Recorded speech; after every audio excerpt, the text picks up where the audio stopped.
cigar took a little over a year and a half to get the blend right, where I felt comfortable that I liked it and I could represent it at shops and to the consumer. You know, I'm never gonna create a cigar or stand behind a cigar that I can't smoke or I don't like.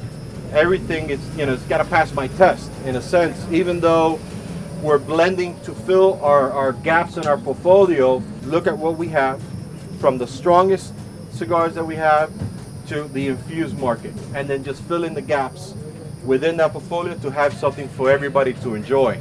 Every new bale that we bring in to the factory floor, before it's handed out to all the rollers, we make a sample of whatever cigar is going to be used for.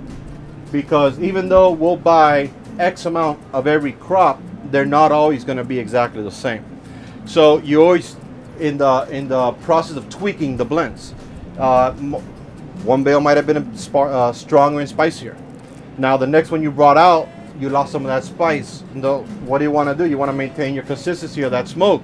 So now you got to tweak it. You got to add a little bit more, or take a little bit off of it because it came out stronger than the last one. So you're constantly blending and reblending and tweaking every time new tobacco comes out to the factory floor in order to maintain that consistency. Sometimes people are gonna say, you know what, don't worry about it. I'm just gonna squeeze another leaf in that cigar and people are not gonna notice the difference, you know. That's a big mistake, you know. That's a big mistake, you know. Because the people that smoke that cigar, let's say you fell in love with the Herrera SLE, you know, and then all of a sudden, you know, something happened and you gotta change one leaf. Even if you change half a leaf, you know, you're gonna notice that change, you know, because trust me, there are people that they go crazy for one particular brand and that's what they smoke every single day. When you change half a leaf, a quarter of a leaf, you know, they're gonna notice that.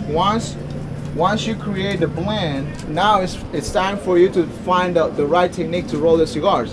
What's gonna affect it, the smoke, is if it's rolled wrong, whichever one. You could have a plug end to bottom one and it's gonna taste like shit because you're not getting the airflow.